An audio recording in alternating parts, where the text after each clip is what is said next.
Welcome back to the Gentleman's Gazette. In today's video, we discuss my top 10 men's style books. I explain why I chose them over others. I tell you which ones didn't make the list and why they didn't make it. And I mention other books they may make your top 10 list.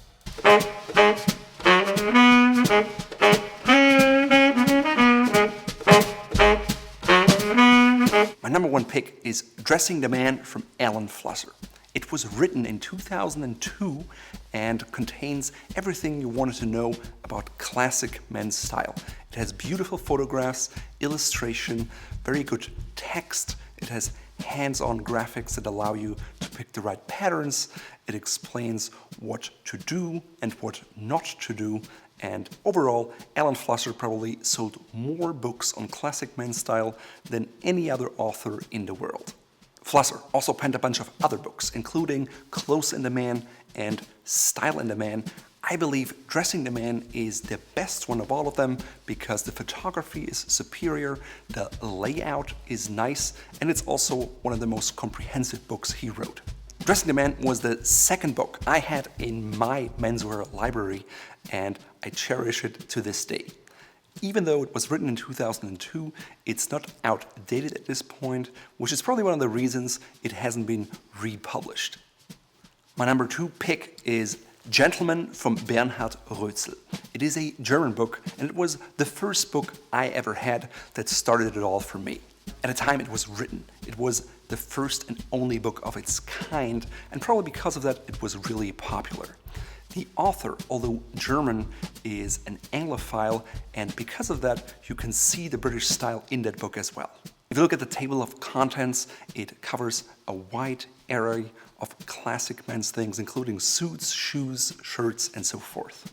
This book has been translated into 19 languages, has been published many times, and is updated regularly. That latest edition, for example, is from 2016. The great thing is, neither Dressing the Man nor The Gentleman are breaking the bank, and you can find new or used copies for not very much money. If I just had to buy two books, those would be the two. The third book on my list is Bespoke Menswear, Tailoring for Gentlemen. It's likewise written by Bernhard Roetzel, and it walks you through the entire process of choosing the fabric, cutting the pattern, having your fitting, and getting your final garment. It also highlights a bunch of different tailors from across Europe, so you get a better understanding of the different styles and what works for you. Last but not least, it also talks about other bespoke things such as bespoke shirts or bespoke ties. And overall, if you're considering to get a made-to-measure garment or a bespoke custom garment, I think this is money well spent because you learn a lot about the process, the pitfalls and the mistakes you can make. And even if you're not in the market for a custom garment yet, you just learn a lot about how garments are made traditionally. And because of that, it's my number three pick. The fourth book on my list is the Esquire Encyclopedia of 20th Century Men's Fashion. That's quite a mouthful, and even though it's so old, it's such a good book because it's very comprehensive and it's over 600 pages. Just look at the table of contents. It doesn't just talk about formal evening wear, but also formal day wear, and that's a chapter on waistcoats, cummerbunds, and fishing clothing. It's a fantastic book that has lots of illustrations as well as a glossary and part of a dictionary that really help you to find things quickly if you don't know what certain terminology means. That aside, it's easily something you can leave on your coffee table and read on a cold day in front of the fire. Sadly, this book is out of print and you can sometimes find it at libraries, but more often than not, they sold it years ago. Because it's out of print, it often goes for north of $1,000 per copy. Sometimes you're lucky and you may end up getting it for $100 or $200. So be patient, and when the opportunity arises, definitely get a copy. Book number 5 on my list is a fashion and textile encyclopedia in German. It was originally written by Ingrid Loschek, who sadly died because of cancer, but it's now continued by Gundula Wolter. The focus of this encyclopedia is not just men, but also women and fashion history in general. I find it extremely valuable, and if you speak German, it's a no-brainer. Get this book. If you don't speak German, you have two alternatives. One is Fairchild's Encyclopedia of Menswear, which, as the name implies, just focuses on menswear, but I don't find it nearly as good as Reklam's Mode- und Textillexikon. Another good book is the Fashion Dictionary by Guido Vergani, which is an Italian, so it's more fashion forward. Nevertheless, you find lots of useful information here, and just look how much you got it. Not a book you would read in front of the fireplace, but something to look up terminologies and things when you need them. Obviously, we're in a classic menswear business. We produce a lot of content, and because of that, encyclopedias and in-depth research literature is very important for us. For you, as a style enthusiast, it may not be something you must have in your library. Book number 6 is called The Elegant Man. I put it on a list because it has a really comprehensive section about fabrics. You don't just learn about worsteds and flannels, but also about things like whipcord, the weaves, and everything you need to know as a style enthusiast. On top of that, it covers all the basics of a classic men's wardrobe. Even though some of the style sections are a little dated because it was published in the 90s, it is overall a very solid performer with good basic knowledge, and it's a book that should not be missing from your library. Book number 7 is another German one, Alles über Herrenschuhe by Helge Sternke. This monumental book, titled Everything About Men's Shoes, isn't perfect, but it's definitely the most comprehensive attempt about anything related to men's shoes. You learn about construction, different models, their history, and if you speak German and like shoes, it should not miss from your bookshelf. It's also not cheap and retails for around 200 euros. Now, if you speak English, I suggest you check out a book from Laszlo Vash about Goodyear welted shoes for men, which is very educational about how shoes are made, and it's something you can read and understand. My number 8 pick would be A History of Men's Fashion by Farid Chenoun.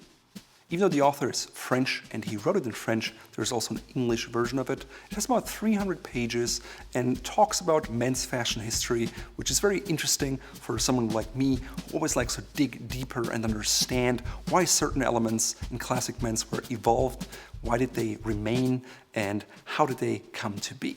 The 9th book on my list, it's called Sharp Suits by the Englishman Eric Musgrave. I met Eric once at his club in London, and he has been into men's clothing for the most part of his life. He's very knowledgeable, and he put together a book just about the suit, its history, the different silhouettes, the patterns, and since the suit is so central to classic elegance and style, I put it on my list. Now, the 10th book on my list may surprise you. It's the Mercury Dictionary of Textile Terms, and it was published in the 1950s. So it's quite old, but I love it because it's more than 500 pages of detailed information about anything related to cloth, fabric, textiles, yarns. They talk about the weaving patterns, the history, and anything else you wanted to know. That's particularly important for me as a menswear designer and creator because I want to understand how patterns and certain fabrics and styles came to be and what makes them different from others. For you as a consumer, it's probably not as useful. Because of that, let me talk about a bunch of other books that might interest you more. First, let's look at men's accessories books. You guessed it, most of them evolve around cufflinks, such as this one. It's from Susan Jonas and Marilyn Nissenson, and I can wholeheartedly recommend it. There are also plenty of other books about cufflinks, such as this one from the US, this one from Italy, this one from Germany, or this one from Belgium. It's certainly the largest format and has the most pictures of them all. If you want the links and the ISBNs of all of those books, please head over to our website where we provide them. Another great recent book edition comes from James Sherwood and is called Jewelry for Gentlemen. It covers rings, cufflinks, dress studs, brooches, chains, necklaces, lapel pins and brooches, and anything else you could imagine a gentleman to wear. If you like 1930s style and the way we are inspired by today, please check out my ebook, Gentlemen of the Golden Age, and you can learn more about it in this video here. So what about some books that you think should have been on the list, such as those from Bruce Boyer, True Style or Elegance? First, let me say I'm a great admirer of Bruce, and of all the authors I mentioned here, I think he has the best writing style. On top of that, he has a wonderful personal style. So why didn't it make my list? One, his books have no photographs. Personally, I believe that classic men's style and clothing is best consumed in a visual way, be it video or photos. I've discussed this with Bruce Boyer personally in the past, and he believes that nothing dates a book as quickly as having photos in it. And while I agree with him on that front, I still think photos help the consumer to better understand what he's writing. 2. A lot of what you can read in Bruce's books are individual articles that were written for magazines or different outlets. In his books, they're all combined, and so sometimes I personally miss that coherence that you get when you write one book from start to finish. That being said, I have all of his books in my possession. I really enjoy them, and I think you should invest in them too. They're just not my personal top 10. So what about the books from Hugo Jaco Mestre? You may know him as the Parisian Gentleman, and in recent years he has published a book, Parisian Gentleman, as well as The Italian Gentleman. Both books are beautiful. They're large, oversized coffee table books with beautiful photographs from Lyle Roblin, and I think overall it's something you should invest in. At the same time, those books are more focused on craftsmen and different houses, as well as their history. Personally, I don't care as much about the history of the people, but more about the products they create. Because of that, Parisian Gentleman was not in my top 10 list. Now, The Italian Gentleman, on the other hand, has lots of useful information about Italian bespoke tailors. And if you're in the market for a bespoke suit from Italy, I definitely suggest you invest in that book. He walks through the different houses and the different styles, and probably no one has visited as many tailors as Hugo Jaco Mestre and his wife, Sonia Nicholson, which are both behind The Parisian Gentleman. I simply wish it would have been more like Sleevehead's Guide to Sicilian Tailoring, which is another book that walks you through the tailors from Sicily in a very hands-on, practical manner. And again, you can find links to all of those books on our website here. So what about the books by Simon Crompton from Permanent Style? I think Simon has a great wealth of knowledge, very detailed, very in-depth. He really understands bespoke and has visited many craftsmen. At the same time, his books either focus on brands, which again, I'm not so interested in because I know all of those brands already, I know their benefits and their shortcomings, and so there's not much value there for me. Simon also has books that are not primarily about brands, but about clothing and style and tailoring. The problem with those is that they're not as comprehensive as the information that you can find on his website. I know that's often the fault of the publisher, not of Simon Crompton, but at the end of the day, if I invest money in a book, I want more information than what I can get free online. Of course, if you like his writings on the website, buying his book is a great way to support him. That being said, if you want to learn from real-world outfits and get information you can't find on his website, I suggest to buy his book, The Style Guide, because it shows you men from this day and age that wear things, and he explains why it works for them in that particular situation, and so you can draw conclusions from that for your own outfits. Another book that goes into the same vein, it's called The Gentleman's Lookbook by Bernhard Roetzel. Also, I really like the books I Am Dandy and We Are Dandy by Rose Callahan and Nettie Adams that highlight unique personal style paired with the story of the people and how they created it. Just as a side note, I'm also in the Gentleman's book as well as the I Am Dandy book, so I may be a bit partial, but honestly, they're hands down really, really good books. All right, ladies and gentlemen, that's it from me. I'm gonna head back to the fireplace and read some more books. If you want to read those books, please head over to our website where we provide you links to all of them. Also, please check out our guide on 100 menswear books where we list them with prices and give you a short summary of each book, so you might find something that suits your taste even more. If you enjoyed this video, please give us a thumbs up, subscribe to our channel, hit that little bell so videos like this come right to your inbox. In today's video, I'm wearing a typical outfit that I would wear when reading a book at the fireplace on a cold, rainy day. It consists of a green checked shirt with a barrel cuff. I'm pairing it with an ascot in a paisley pattern from Fort Belvedere, which you can find in our shop here.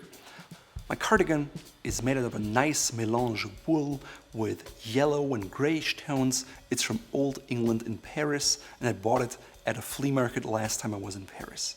My pants are from Polo Ralph Lauren. They're black corduroys, and I paired them with over-the-calf socks in shadow stripes and purple and teal, which pick up the colors of my ascot, and tie together my green velvet slippers. You can find those socks in our shop here.